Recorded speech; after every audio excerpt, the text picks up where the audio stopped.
from The Real Body Movement.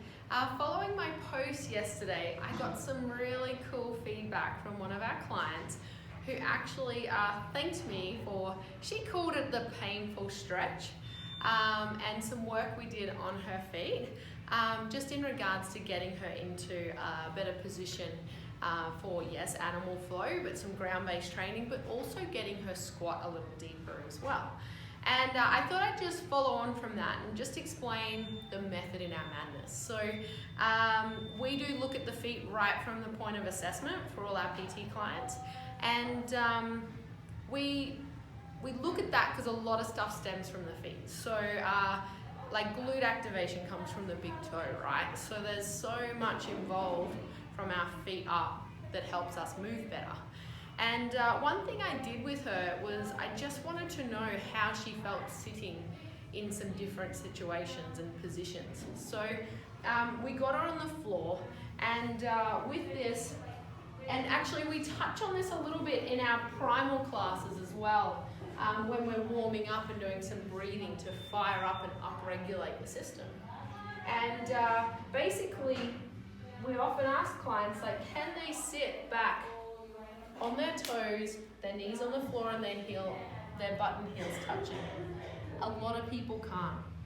So what we do is we can actually offer, and this is what I did with this person the day before yesterday, it actually was, she messaged me yesterday, was we got her in a position where she was here, she wasn't quite heels and butt touching, so we propped the legs up a little and gave her more of a comfortable position where it was still quite an intense stretch, but she was able to relax into it.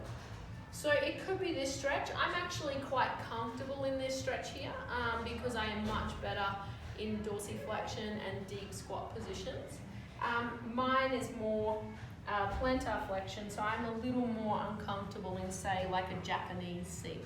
So this for me is a little more uncomfortable. So my question to you guys is, how do you feel in that position? Is this uncomfortable? And in our primal class, we'll often get people sitting in this position to see, like, how does this feel? So maybe try this out at home and see how this feels, and does it feel uncomfortable? Because we can work on that. Because this position here, where we're on our toes, actually goes back to things like, just turn around this way here, but our deep squat. So can we sit in a deep squat with this dorsiflexion and our knees out in line with our toes, keeping integrity in the foot, the arch, the ankles. We don't want to be collapsing, right? So can we sit like that? And if we can't, then we need to look at what's going on, all right? The other one is in animal flows, we do like a loaded beast position where we hop right back on those toes and we stretch right out. So this is quite uncomfortable for some people, and from here we come forward into our animal flow positions. So these kind of moves, which are quite strong, and these are our warm-ups for animal flow, right?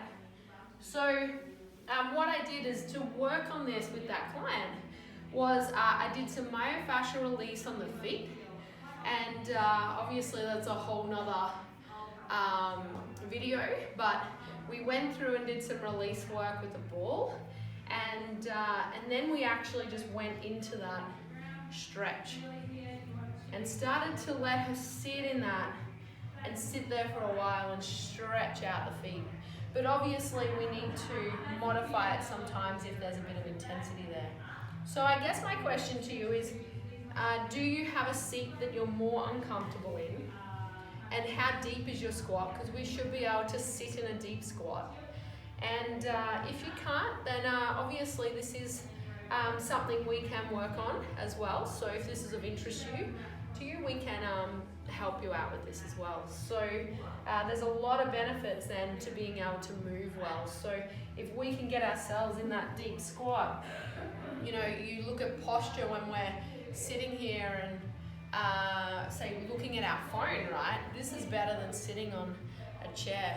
So yeah, just food for thought, and have a think. think about it, and I want you guys to comment below if there's any other questions you have, and let's open up the conversation about how do your feet move. Do your toes lift in a squat? Do your heels lift in a squat? Because if they do, then we need to start working at the feet. And do your ankles collapse as well in a squat? Because mate, you could squat your butt to the ground, but if those ankles are collapsing and you have valgus knees, we've got a lot to work on. And trust me, it's amazing when you can sit in that deep squat with integrity in the foot in the arch, the ankles are all in line and the knees are in line. You will feel amazing, and you won't realize how horrible it actually felt to move with those valgus knees and ankles. So shoot some comments below. This is something we're really passionate about at our studio, and we'd love to share a bit more with you. And yeah, have a great day.